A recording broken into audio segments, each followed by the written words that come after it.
ఆంధ్రప్రదేశ్ రాజకీయాల్లో వైసీపీ అధినేత జగన్మోహన్ రెడ్డి కీలక నిర్ణయాలు తీసుకోబోతున్నట్లు మనకైతే తెలుస్తుంది. రాష్ట్రంలో టీడీపీ పార్టీ అధికారంలోకి వచ్చిన తర్వాత వైసీపీ పార్టీ కార్యకర్తలు, నేతలపై జరుగుతున్న దాడులపై తీవ్రంగా స్పందించారు వైసీపీ అధినేత జగన్మోహన్ రెడ్డి. ఈ నెల 24వ తేదీ ఢిల్లీలో ధర్నా కూడా చేస్తానని ఆయన ప్రకటించడం జరిగింది.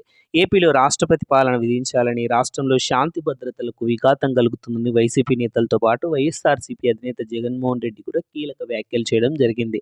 అయితే టీడీపీ పార్టీలోకి అధికారంలోకి వచ్చిన తర్వాత ఆంధ్రప్రదేశ్ రాష్ట్రంలో వైసీపీ నేతలపై జరుగుతున్న దాడులపై వైసీపీ అధినేత చాలా సీరియస్‌గా స్పందించారు. ఇక ఆయన టీడీపీ ప్రభుత్వంతో యుద్ధానికి దిగుతున్నట్లు ప్రకటించడం కూడా జరిగింది. అయితే ఇప్పుడు టీడీపీ పార్టీ నేతలు చెప్తుంది అవి వ్యక్తిగత కక్షలు తప్ప పార్టీలకు సంబంధం లేదని వారంటున్నారు. అయితే ఇప్పుడు ఆంధ్రప్రదేశ్ రాష్ట్రంలో లా అండ్ ఆర్డర్ ఎలా ఉంది అన్నది ఇప్పుడు ప్రస్తుతం ఆసక్తికరంగా మారినటువంటి అంశం. మరి చంద్రబాబు నాయుడు గారు ఏ నిర్ణయాలు తీసుకుంటారు? జగన్మోహన్ రెడ్డితో యుద్ధానికి సై అంటారా?